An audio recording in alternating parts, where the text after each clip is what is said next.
Una madrugada en Venezuela, mientras una mujer venezolana esperaba desde las primeras horas del día intentando conseguir 1 kilo de harina, el heredero del mandatario celebraba en una fiesta donde caían billetes estadounidenses sobre él. Existe registro audiovisual de esto. Dinero lloviendo como si fueran serpentinas mientras él disfrutaba, y ella regresaba con las manos vacías después de esperar tanto tiempo. Este joven es Nicolás Ernesto Maduro Guerra, el heredero único del líder. Recientemente, sus progenitores fueron detenidos por unidades especiales estadounidenses, sacados durante la madrugada de su residencia, arrestados formalmente y llevados a Nueva York, donde enfrentan prisión vitalicia por delitos relacionados con narcóticos. Sin embargo, él permanece en libertad, al igual que sus hermanastros y primos que fueron sentenciados por intentar transportar 800 kilogramos de sustancias ilegales, pero fueron liberados. Según las autoridades del Tesoro estadounidense, estos individuos habrían retomado actividades ilícitas. Esta es la narrativa no contada sobre esta familia, no únicamente sobre el líder político, sino sobre sus descendientes que sustrajeron $350 millones de programas sociales alimentarios. Aquellos que encarcelaron a una ciudadana por fotografiarlos. Los que negociaron con grupos armados irregulares para traficar narcóticos hacia Norteamérica. Quienes vivían con más lujo que el narcotraficante más famoso de la historia mientras 9 millones de venezolanos padecían hambre, y están vinculados a muertes nunca investigadas. 2 personas que iban a testificar en casos de narcotráfico aparecieron sin vida. Uno de los hijastros fue relacionado con un homicidio que no prosperó judicialmente. Miles murieron de inanición mientras ellos robaban los alimentos destinados a la población. Existe una declaración que el líder hizo en 2018 que lo explica todo. El que se meta con mi familia se seca. En este país, esa expresión no es figurativa. Es lo que le ocurrió a una mujer por tomar una fotografía. Es lo que le sucedió a un oficial por denunciar una celebración. Es lo que le pasa a cualquiera que se cruza con esta familia. Pero esta ocasión, alguien se involucró, y quienes terminaron afectados fueron ellos. Hoy descubrirás 4 aspectos. Primero, lo que le hicieron a Rita Morales, una ciudadana sin vínculos políticos cuyo único error fue fotografiar al hijo del líder en una fiesta. Lo que siguió es perturbador. Segundo, la grabación que incriminó a los sobrinos narcotraficantes. 800 kilos de sustancias ilegales. Documentos diplomáticos y las palabras exactas que pronunciaron cuando les preguntaron para qué necesitaban $20 millones. Tercero, cómo los hijastros del mandatario sustrajeron $350 millones del programa alimentario para familias vulnerables, mientras éstas abrían cajas con arroz descompuesto y harina con hongos.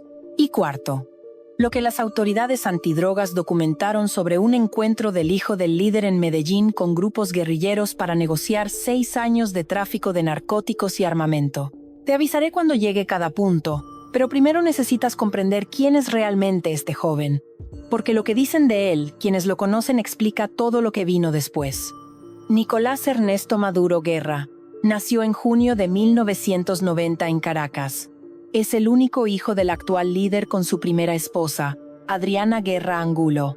Se separaron en 1994 cuando el niño tenía 4 años. De esa infancia se conoce poco. Creció entre el divorcio de sus padres y el ascenso político de su padre.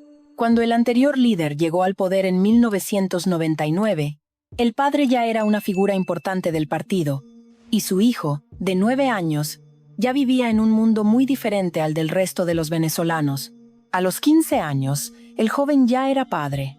Se casó precozmente. Tuvo su primera hija en 2007 cuando tenía 17.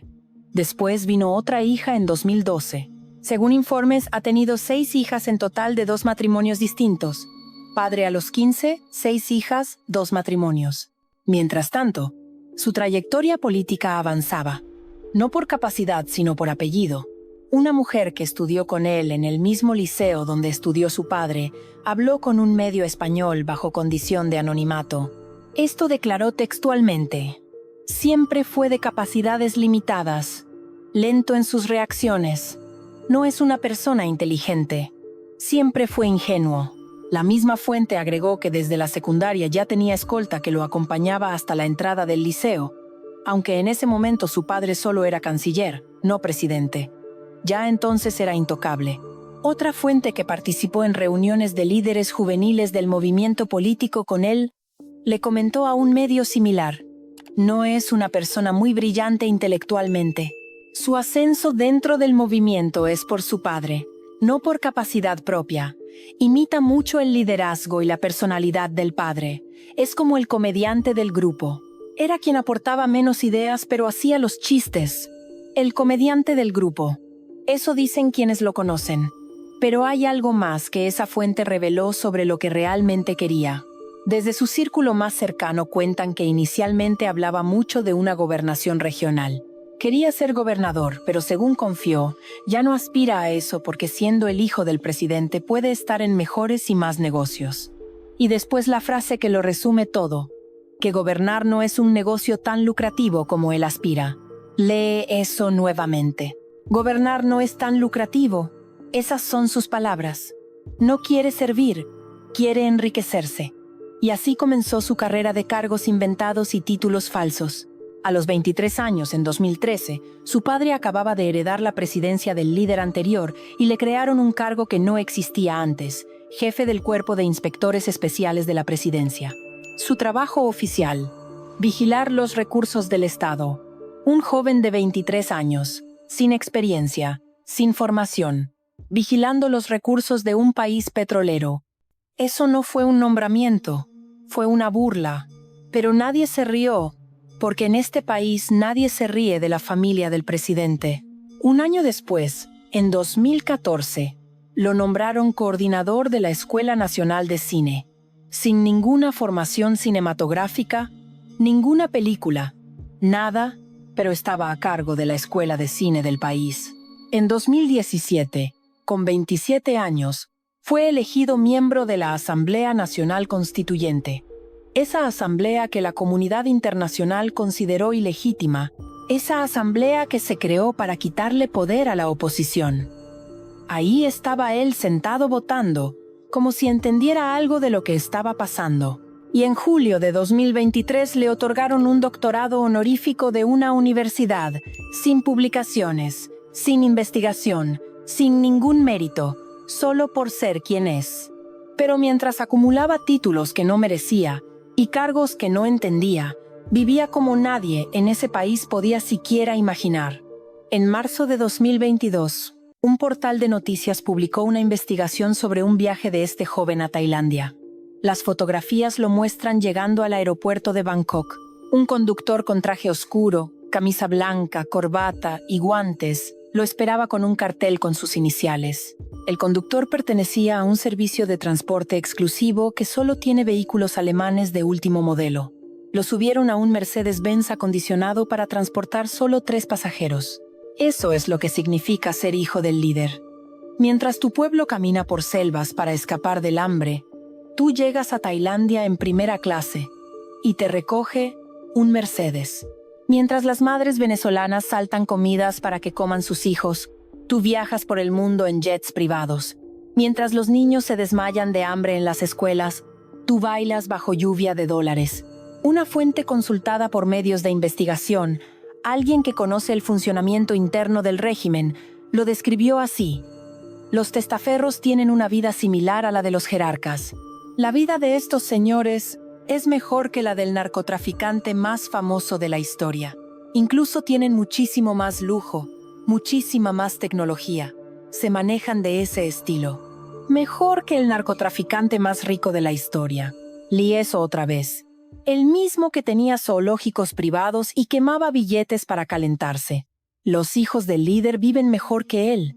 Mientras los hospitales no tenían medicinas y los niños morían por enfermedades que en cualquier otro país se curan con una pastilla, el comediante del salón, el que todos describían como lento y poco brillante, vivía mejor que el narcotraficante más famoso de la historia. ¿Cómo es posible? Por su apellido. Solo por su apellido. Y porque su padre lo protegía con una amenaza que todo el país conocía. El que se meta con mi familia se seca. Esa amenaza no era vacía. Lo que voy a contarte ahora lo demuestra. Aquí viene lo primero que te prometí. La historia de Rita Morales. El sábado 3 de junio de 2017, en un club exclusivo de Maracaibo, se celebraba una fiesta de primera comunión.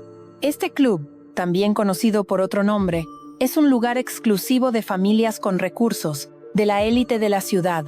La fiesta era para uno de los miembros de una familia local con negocios en construcción. Rita Morales estaba entre los invitados. No era cualquier persona. Es hija de un médico, socio principal de una clínica de Maracaibo. Una familia conocida, respetada, sin ninguna participación política.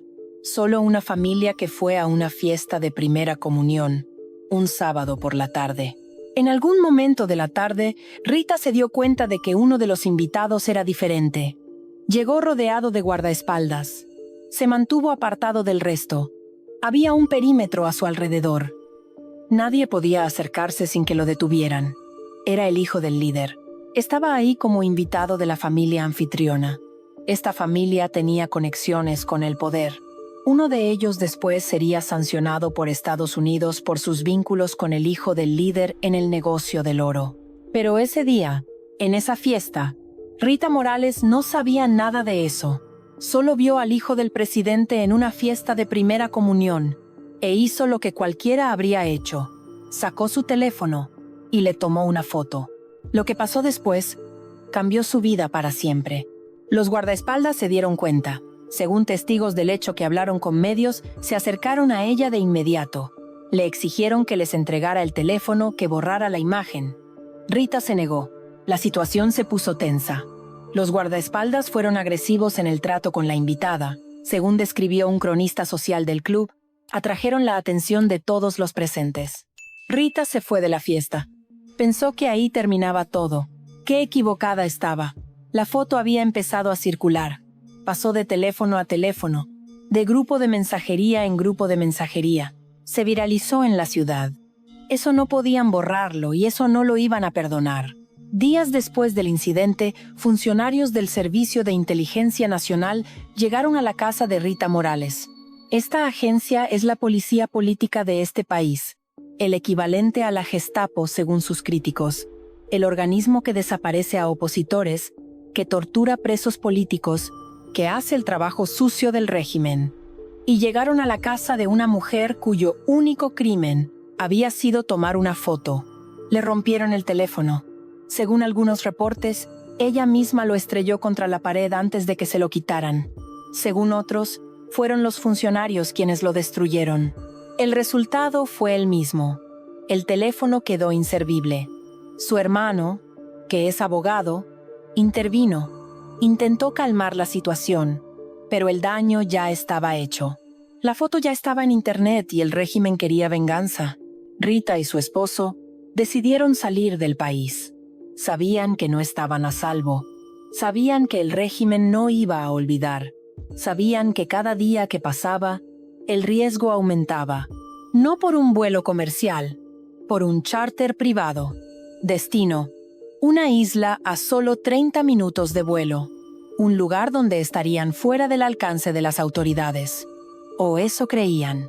El jueves 8 de junio de 2017, a primera hora de la mañana, llegaron al aeroclub del aeropuerto.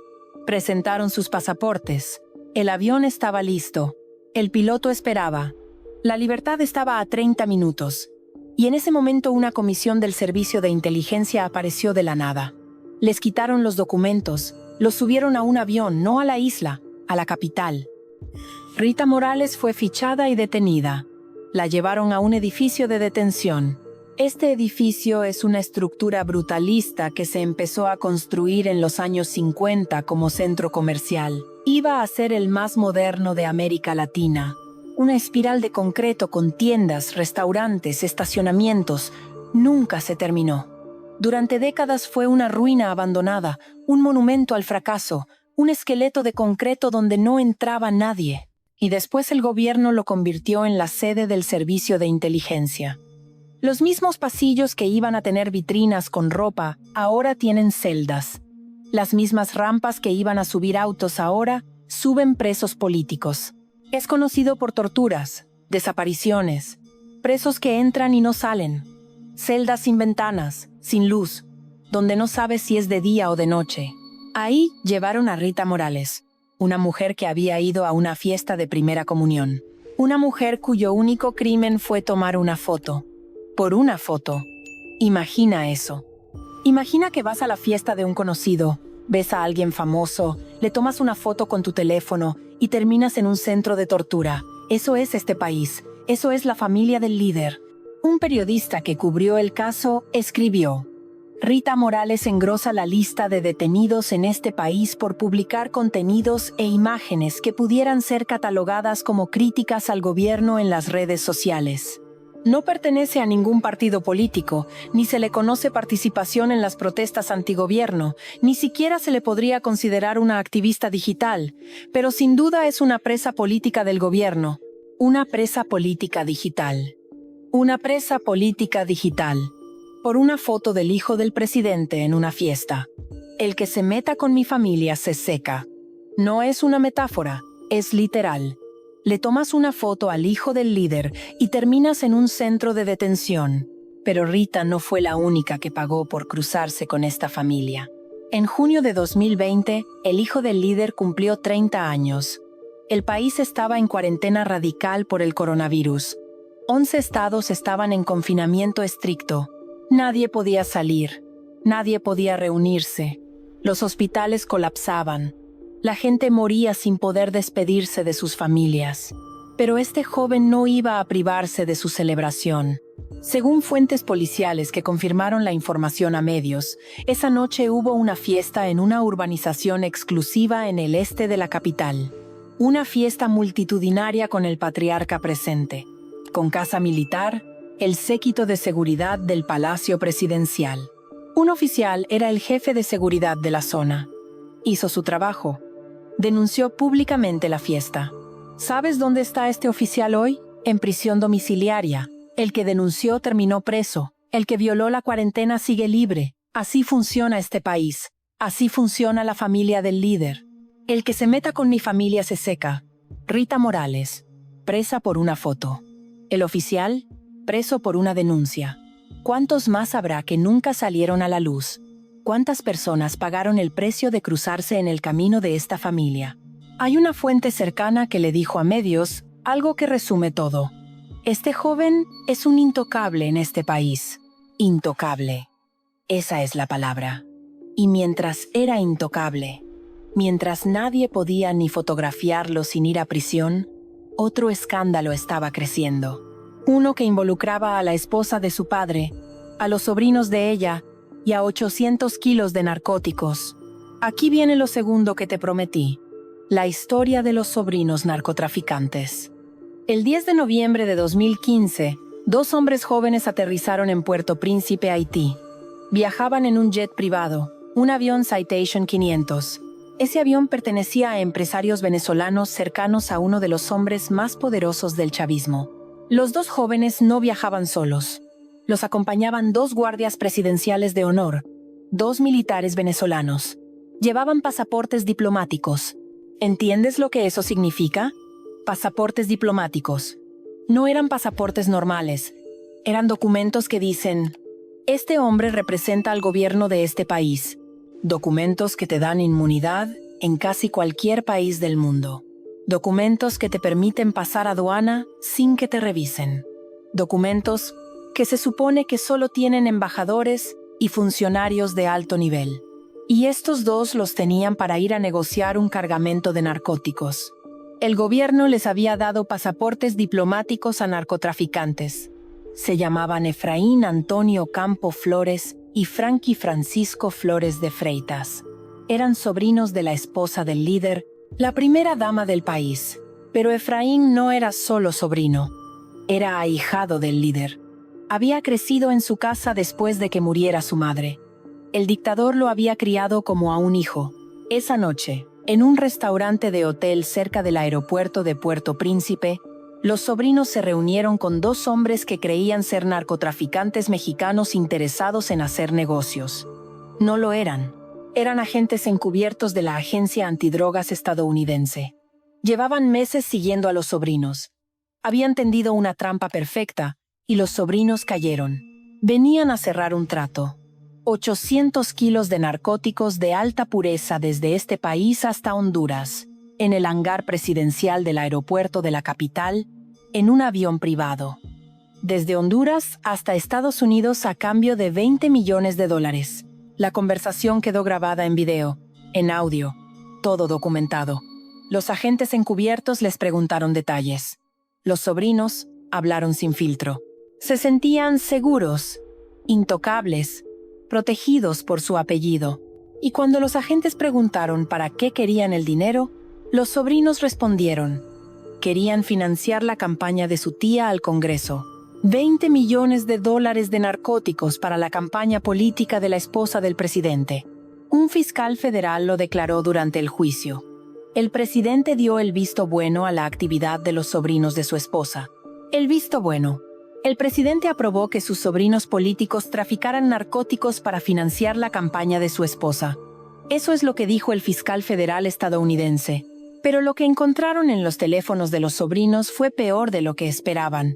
Correos electrónicos sobre requisitos para el porte de armas. Fotos de 2 subfusiles, uno de ellos con mira láser, un lanzacohetes. Y algo más. Una foto de una cabeza decapitada, un cuerpo desmembrado. Los investigadores intercambiaron miradas cuando vieron esas imágenes. Estos no eran 2 jóvenes ingenuos que se metieron en algo que no entendían. Estos eran hombres peligrosos. Durante el interrogatorio, uno de ellos dijo una frase que los fiscales usaron en el juicio. Estamos en guerra contra Estados Unidos. Guerra. Esa es la palabra que usó el sobrino de la primera dama. La noche de la captura, cuando los agentes consideraron que tenían suficiente evidencia, dieron la señal. La Brigada de Operaciones Especiales haitiana irrumpió en el restaurante. Los sobrinos fueron arrestados en cuestión de minutos. Según medios, el procedimiento fue tan rápido que los poderosos aliados que tiene el presidente en Haití no pudieron reaccionar, no pudieron salvarlos. Estados Unidos solicitó formalmente la extradición. Los sobrinos fueron trasladados a Nueva York y comenzó el juicio. El 18 de noviembre de 2016, después de 9 días, el jurado los declaró culpables por unanimidad. 12 personas, ninguna duda. Culpables. Conspiración para importar 5 o más kilogramos de narcóticos a Estados Unidos. El 14 de diciembre de 2017, el juez dictó sentencia. 18 años de prisión para cada uno. El juez dijo algo durante la sentencia que se quedó grabado. No eran los traficantes de drogas más astutos que han existido. Perdieron la cabeza. Perdieron la cabeza. Se creyeron intocables. Se creyeron protegidos por su apellido y se equivocaron, al menos por un tiempo. Según una periodista que estuvo presente en el tribunal, los sobrinos lloraron al escuchar la sentencia. Lloraron los mismos que tenían fotos de decapitados en sus teléfonos. Los mismos que viajaban con pasaportes diplomáticos y guardias presidenciales. Los mismos que dijeron, estamos en guerra contra Estados Unidos. Lloraron cuando les dijeron que iban a pagar por lo que hicieron. Hay algo que pasó durante el juicio que te va a dar escalofríos. 2 testigos clave aparecieron muertos. Uno de ellos era un venezolano conocido por un alias. Fue él quien presentó a los sobrinos con el primer contacto de la agencia. 2 semanas antes de la captura de los sobrinos, asesinado por proveedores de grupos guerrilleros. El otro testigo, identificado en los documentos por un código, fue asesinado semanas después del arresto de los sobrinos en diciembre de 2015. 2 testigos muertos. Nadie investigó, nadie pagó. Los investigadores sospechan que la operación de narcotráfico era mucho mayor de lo que inicialmente parecía y que alguien no quería que esos testigos hablaran. El que se meta con mi familia se seca. Tal vez esos testigos se secaron por eso. Pero aquí viene algo que nadie esperaba. En octubre de 2022, 7 años después de la captura, el presidente estadounidense tomó una decisión que todavía hoy cuesta entender. Los liberó. Un canje de prisioneros con el gobierno de este país. Los sobrinos narcotraficantes habían cumplido 7 años de 18. Menos de la mitad. Salieron libres, volvieron a su país. ¿Sabes qué hicieron cuando llegaron? No pidieron perdón, no se escondieron. No intentaron cambiar de vida. Según el Departamento del Tesoro estadounidense, en una declaración de diciembre de 2025, los sobrinos regresaron y hasta 2025 han continuado con sus actividades de tráfico de drogas. Lee eso otra vez. Continúan traficando. 7 años de cárcel no les enseñaron nada. El juicio no les enseñó nada. La condena no les enseñó nada, porque saben que son intocables. Porque saben que en este país nadie los va a tocar. Porque saben que el que se mete con la familia se seca, pero espera. Porque lo que viene ahora es peor. Mucho peor. Los sobrinos narcotraficantes al menos traficaban con extraños, con mexicanos, con colombianos, con gente de afuera. Lo que voy a contarte ahora es diferente.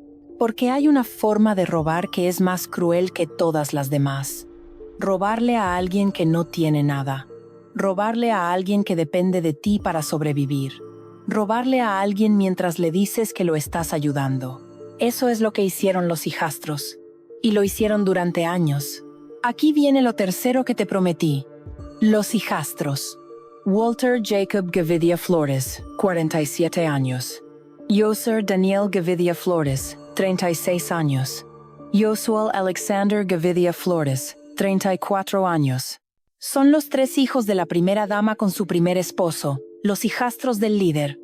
Y según el Departamento del Tesoro estadounidense, son parte de una vasta red de corrupción que ha permitido al líder y a su régimen beneficiarse significativamente de la importación y distribución de alimentos en este país. Distribución de alimentos. Esa frase suena inocente, pero estamos hablando del programa de comités locales de abastecimiento, un programa creado en 2016 para distribuir comida subsidiada a familias venezolanas que no podían comprar nada más. Cajas con arroz, con frijoles, con harina, con aceite, con pasta, con atún, lo básico para sobrevivir. Millones de personas dependían de esas cajas. Millones de familias que no tenían otra forma de alimentarse. Familias que hacían cola durante horas bajo el sol para recibir una caja que a veces llegaba y a veces no.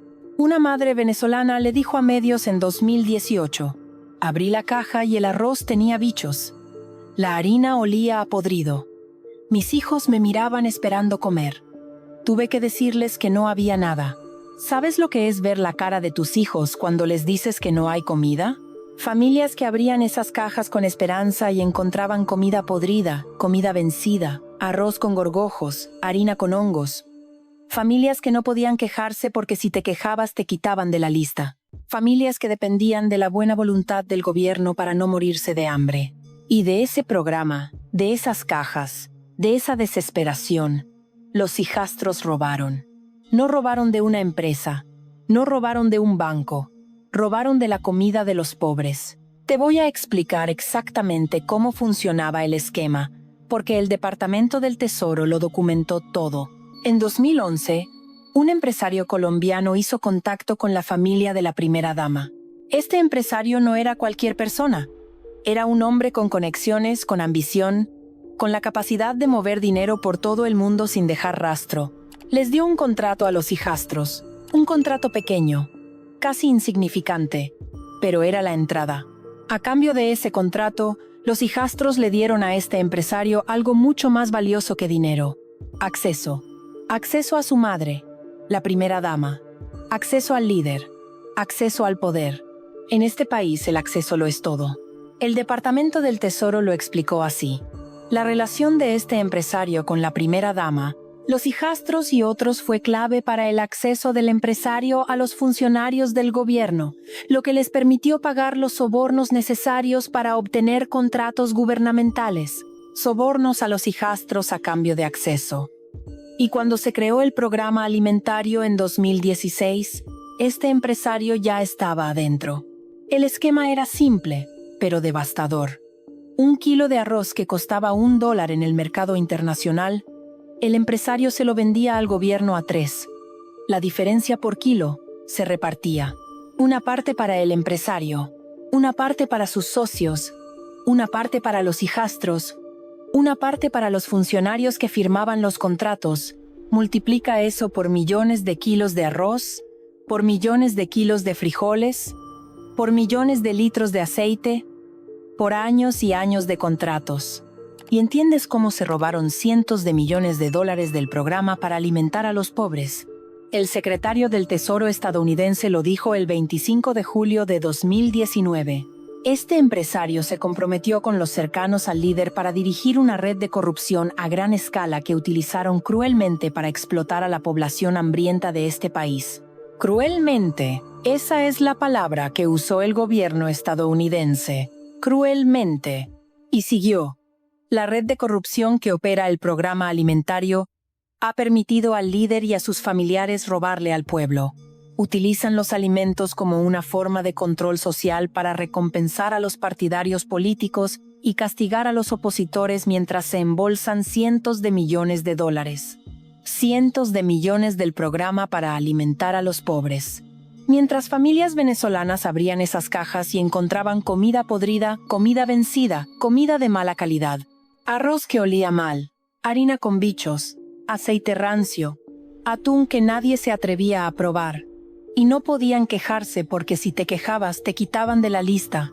Y si te quitaban de la lista no tenías nada. Nada. Dependías completamente de la buena voluntad del gobierno. Del mismo gobierno que te estaba robando. Las madres abrían esas cajas con esperanza, rezando para que esta vez la comida estuviera bien, para que esta vez pudieran darle algo decente a sus hijos. Y cuando encontraban comida podrida, no podían llorar delante de los niños.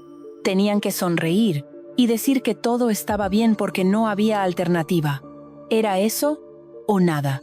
Y mientras esas madres abrían cajas con comida podrida, los hijastros recibían sobornos.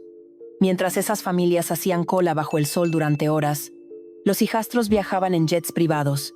Mientras esos niños se iban a dormir con hambre, los hijastros vivían mejor que el narcotraficante más famoso de la historia. Eso es lo más cruel de todo. No solo te robaban mientras fingían que te estaban ayudando.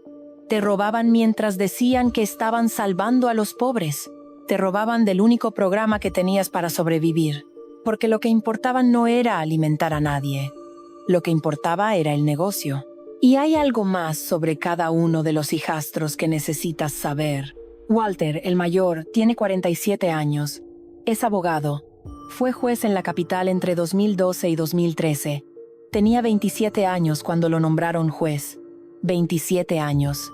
En 2014 lo nombraron presidente de una fundación que administra proyectos de infraestructura. Pero hay algo más sobre Walter. Según las declaraciones de un ex escolta de líderes del chavismo, Walter usaba aviones pequeños de la empresa petrolera estatal para transportar drogas en colaboración con el hijo del líder. Eso declaró un ex escolta presidencial. Aviones de la empresa petrolera del estado para transportar narcóticos. Yoser, el del medio, tiene 36 años. Es el más misterioso de los tres. Es abogado. Estudió en una universidad de Caracas. No hay imágenes públicas de él. No se le conocen estridencias.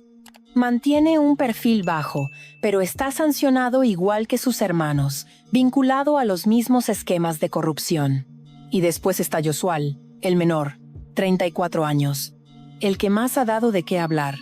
Motos de lujo y carreras a las 3 de la mañana mientras el país se apagaba. Motos de alto cilindraje, carreras en las autopistas a las 3 de la mañana, autos de lujo que cuestan más que lo que una familia venezolana gana en toda su vida. Motos de agua, fiestas en yates, viajes en jets privados por el mundo. Una periodista de investigación venezolana lo ha documentado durante años. Pero hay algo más sobre el menor. Algo que no llegó a juicio. Algo que no prosperó. Según reportes de investigación, cuando tenía 23 años fue vinculado al asesinato de un hombre. Esta víctima era un delincuente, formaba parte de una banda.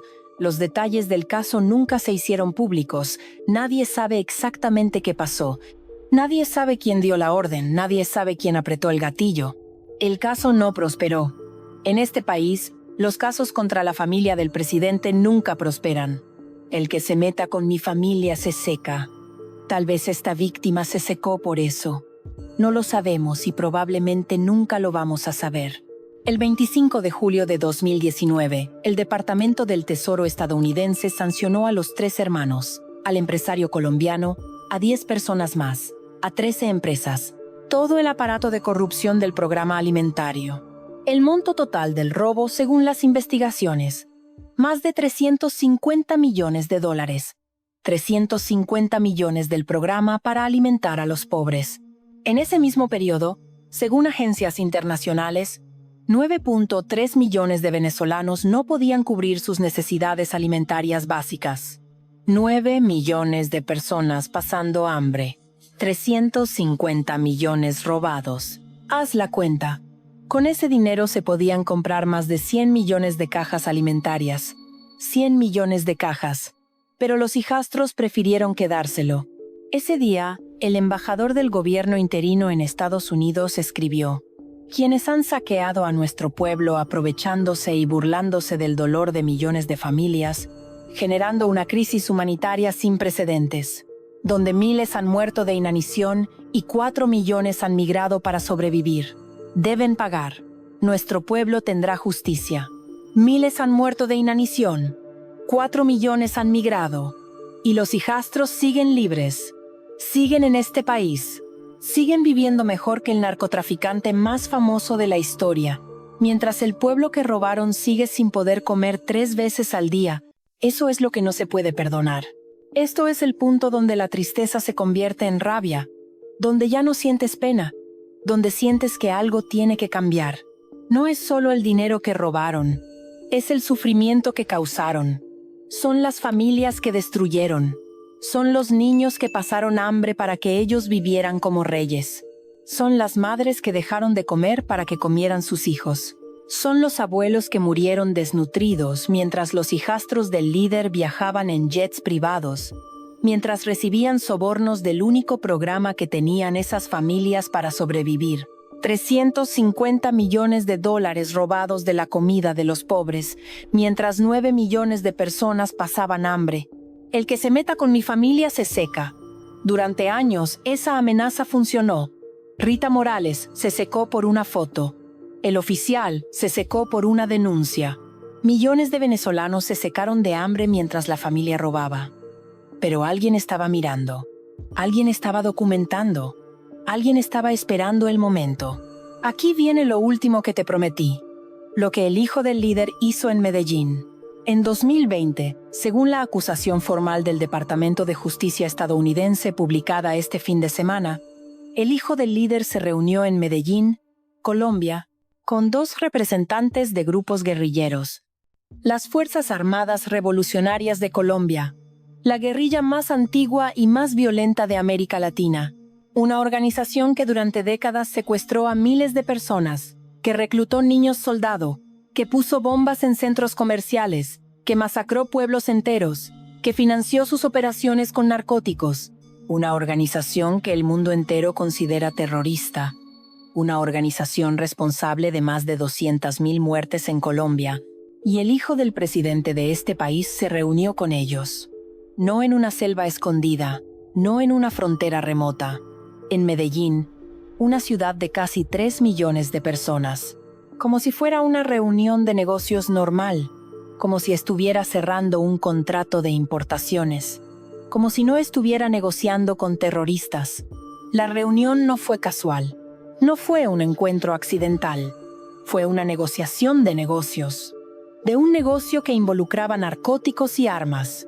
De un negocio que iba a durar 6 años. De un negocio diseñado para destruir comunidades enteras.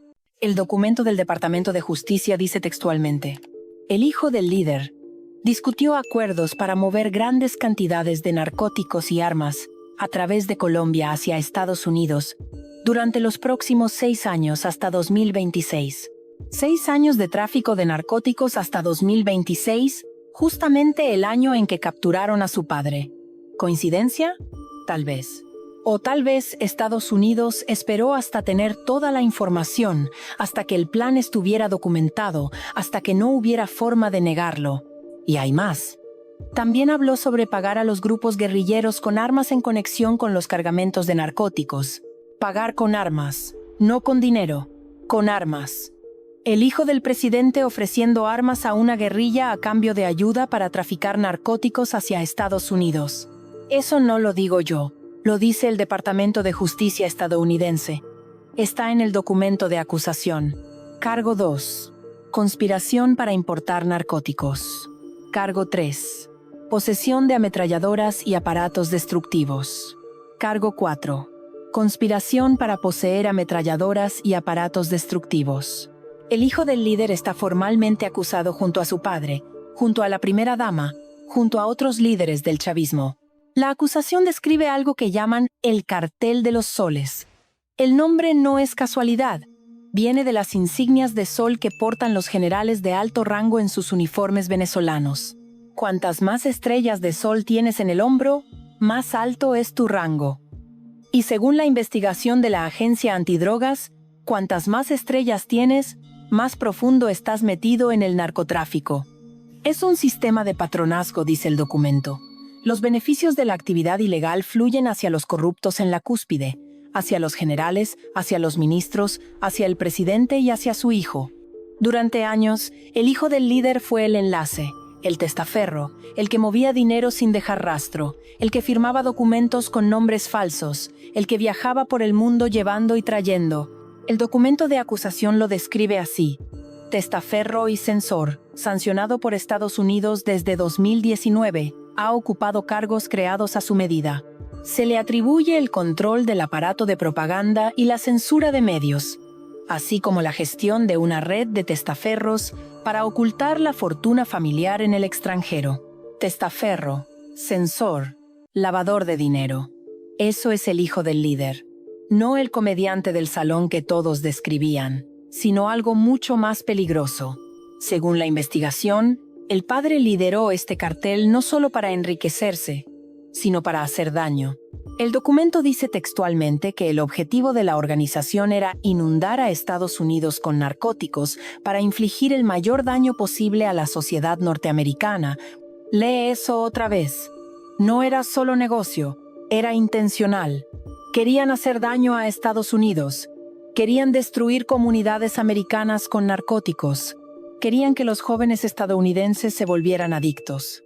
Querían que las familias americanas sufrieran lo que las familias colombianas y mexicanas han sufrido durante décadas. Querían venganza por las sanciones. Querían venganza por la presión internacional. Querían venganza por cada declaración contra el régimen.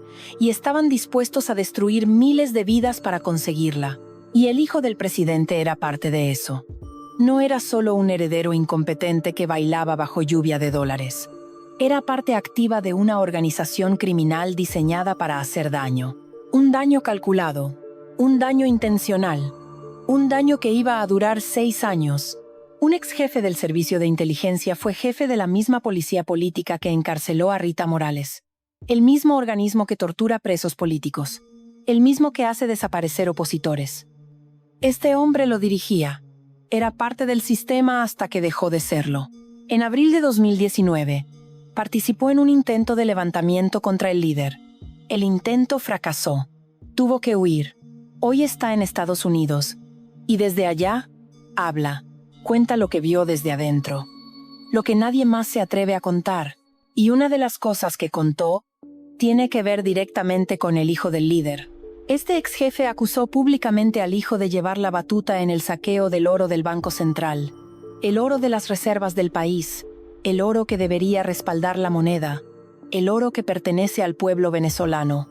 Según él, el hijo del líder manejaba compañías relacionadas con la explotación minera, controlaba el negocio del oro junto a sus socios más cercanos. Uno de esos socios era de la familia de la fiesta donde detuvieron a Rita Morales por tomar una foto. ¿Te acuerdas de ellos? Todo conecta. Esta familia, socios del hijo del líder en el saqueo del oro, fueron sancionados por Estados Unidos en julio de 2020. Y el hijo del líder, según el ex jefe del Servicio de Inteligencia, lidera el saqueo de las reservas de oro del país. No solo narcóticos, también oro, toneladas de oro. El oro que este país necesitaba para comprar medicinas, para comprar comida, para pagar deudas, para salvar a su pueblo. Ese oro desapareció. Y según el ex jefe de inteligencia, el hijo del líder sabe exactamente dónde está. El comediante del salón que todos describían como lento y poco brillante no era tan tonto. Era narcotraficante, era lavador de dinero, era saqueador del Banco Central. Era parte de una organización criminal de nivel internacional. El que se meta con mi familia se seca. Eso dijo el líder en 2018. Y durante años tuvo razón. Rita Morales se secó por una foto. El oficial se secó por una denuncia. 2 testigos del caso de los sobrinos narcotraficantes se secaron antes de poder declarar. Millones de venezolanos se secaron de hambre mientras la familia robaba. Nadie parecía capaz de tocarlos. Nadie parecía dispuesto a enfrentarlos. Parecía que iban a gobernar para siempre, que iban a robar para siempre, que iban a amenazar para siempre. Pero el 3 de enero de 2026 a las 5:17 de la mañana todo cambió. Fuerzas especiales estadounidenses entraron a territorio venezolano. Una operación que llevaba meses planeándose. Una operación que requirió coordinación entre múltiples agencias. Una operación que nadie en este país esperaba. Bombardeos estratégicos en puntos clave de la capital. Helicópteros sobrevolando instalaciones militares. Soldados descendiendo en rappel. Y en cuestión de horas el hombre que había gobernado este país durante más de una década estaba esposado. Lo subieron a un buque militar estadounidense. Lo trasladaron a Nueva York. A él y a la primera dama juntos. Como habían estado durante todos esos años de robo y corrupción, ahora iban a estar juntos en la cárcel.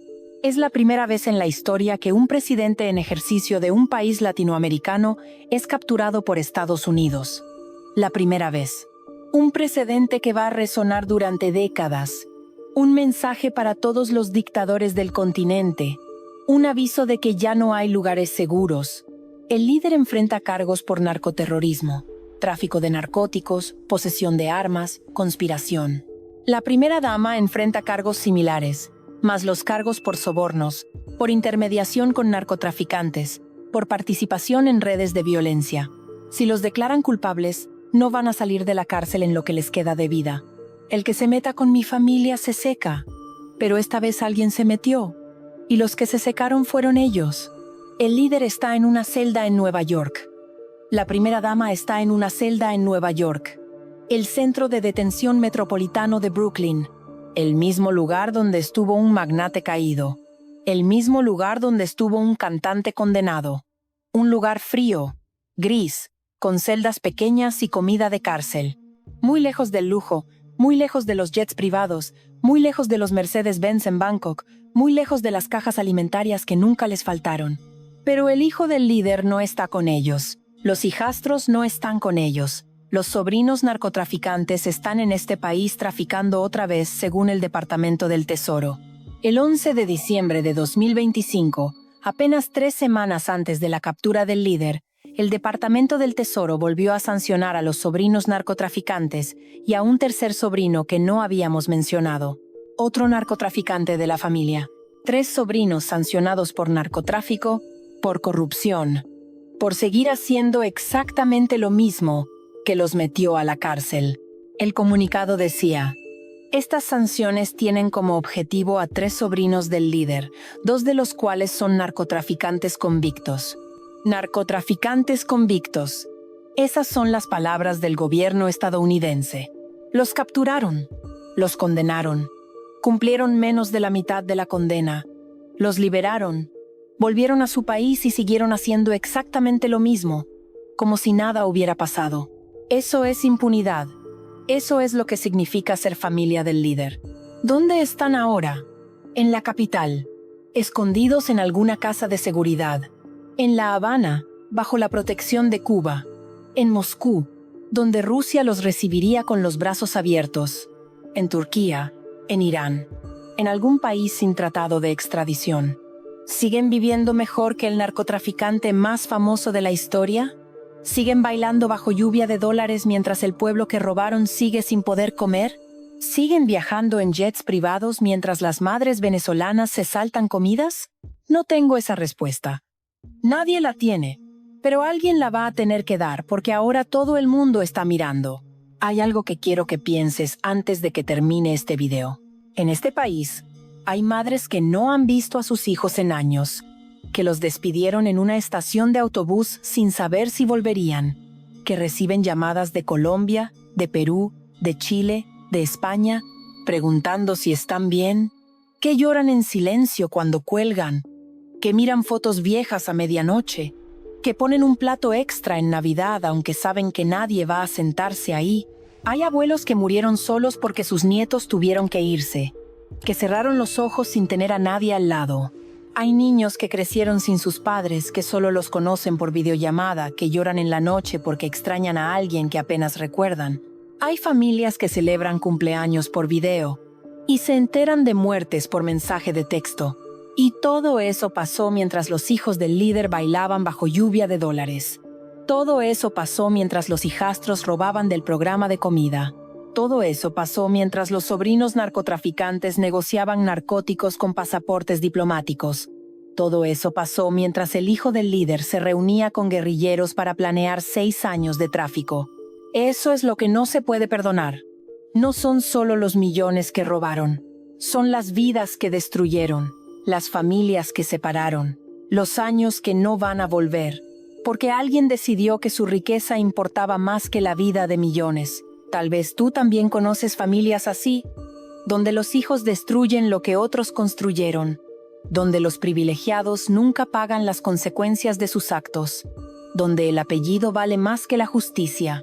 Tal vez conoces a alguien que tuvo que huir de su país, que dejó todo atrás, que empezó de cero en un lugar donde no conocía a nadie, que manda dinero a su familia cada mes para que puedan comer. Tal vez por eso esta historia duele tanto. Porque no es solo este país, es algo que hemos visto demasiadas veces, en demasiados países, en demasiadas familias. Y hay algo más que necesitas saber. La primera dama, la mujer que está presa junto al líder en Nueva York, no es solo la tía de los sobrinos narcotraficantes. No es solo la madre de los hijastros. Es la mujer que crió a uno de los sobrinos cuando su madre murió. Este sobrino no era solo su sobrino, era casi su hijo. Creció en su casa, comió en su mesa, durmió bajo su techo. Y cuando lo capturaron con 800 kilos de narcóticos, ella dio una rueda de prensa. Esto es lo que dijo, textual. Mis sobrinos fueron secuestrados. Tengo las pruebas. Las voy a presentar ante los tribunales. Nunca presentó nada. No dijo que estaba decepcionada. No dijo que había fallado como familia. No dijo que su sobrino había tomado malas decisiones. Dijo que lo habían secuestrado. Como si él fuera la víctima, como si la agencia antidrogas hubiera inventado todo, como si los 800 kilos de narcóticos no existieran, como si las fotos de decapitados en su teléfono fueran mentira. Y después no fue a visitarlo a la cárcel. En todos los años que estuvo preso, ni una sola vez. La mujer que lo crió, que lo alimentó, que lo vio crecer, no fue a verlo. Esa es la primera dama. La mujer que el chavismo presenta como la primera combatiente. La mujer que defendió al líder anterior cuando estaba preso por el golpe de 1992. La mujer que fue presidenta de la Asamblea Nacional. La mujer que, según la acusación del Distrito Sur de Nueva York, aceptó sobornos y actuó como intermediaria entre narcotraficantes y altos funcionarios venezolanos. La acusación también dice que participó en redes de violencia para saldar deudas del narcotráfico. Violencia. La primera dama involucrada en violencia por deudas de drogas.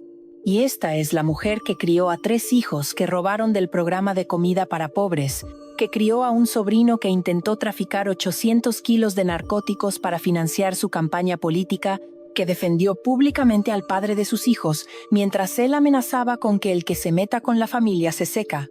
Hay un refrán que dice que los hijos son el reflejo de los padres. Si eso es verdad, ¿qué dice del líder y la primera dama que todos sus hijos estén acusados de corrupción, narcotráfico o algo peor? ¿Qué clase de familia es esta? ¿Qué clase de ejemplo les dieron? ¿Qué les enseñaron en esa casa? La respuesta está en todo lo que te he contado. Les enseñaron que son intocables. Les enseñaron que el apellido lo protege todo. Les enseñaron que pueden hacer lo que quieran sin consecuencias. Les enseñaron que el que se mete con la familia se seca. Y durante años tuvieron razón, pero ya no, porque el 94.5% de la población venezolana vive bajo la línea de pobreza. El 76.6% vive en pobreza extrema. Hay niños que no saben lo que es comer 3 veces al día. Y mientras eso pasaba, los hijos del líder vivían mejor que el narcotraficante más famoso de la historia. Esa contradicción no podía durar para siempre. Algo tenía que romperse y se rompió. Los padres construyen algo, los hijos lo destruyen. El líder llegó al poder con un discurso, sus hijos llegaron con un apellido y lo usaron para enriquecerse, mientras su pueblo moría de hambre. La revolución bolivariana no la destruyó el imperialismo ni la oposición. La destruyó la familia del líder. Los que se suponía que iban a continuar el legado lo convirtieron en un cartel de drogas. El que se meta con mi familia se seca. Durante años el líder tuvo razón. Pero el 3 de enero de 2026, la familia descubrió algo que no esperaba. Que hay fuerzas más grandes que ellos, que hay límites que no se pueden cruzar, que puedes amenazar todo lo que quieras, pero al final nadie es intocable. Que puedes robar todo lo que quieras, pero al final alguien está contando. Que puedes escapar todo lo que quieras, pero al final el mundo es más pequeño de lo que crees. Los padres están presos, los hijos siguen libres por ahora. Pero hay algo diferente esta vez. El mundo está mirando. Y la impunidad solo funciona cuando nadie está mirando. Porque mientras haya gente contando esta historia, la impunidad tiene fecha de vencimiento. Esta historia no ha terminado. Los padres están en una celda. Los hijos están en algún lugar del mundo con el dinero que robaron. Pero ya no son intocables. Ya no pueden esconderse detrás del apellido. Y el que se meta con la familia ya no se seca. Si este video te ayudó a entender lo que pasó, suscríbete. Compártelo con alguien que necesite saber esta historia. Porque mientras más gente sepa, más difícil es que lo olviden. Y hay cosas que no se pueden olvidar. La próxima semana, otra dinastía que destruyó un país. Otra familia que creyó que podía hacer lo que quisiera sin consecuencias. Otra historia que necesita ser contada. Porque las historias que no se cuentan se olvidan. Y esta no se puede olvidar.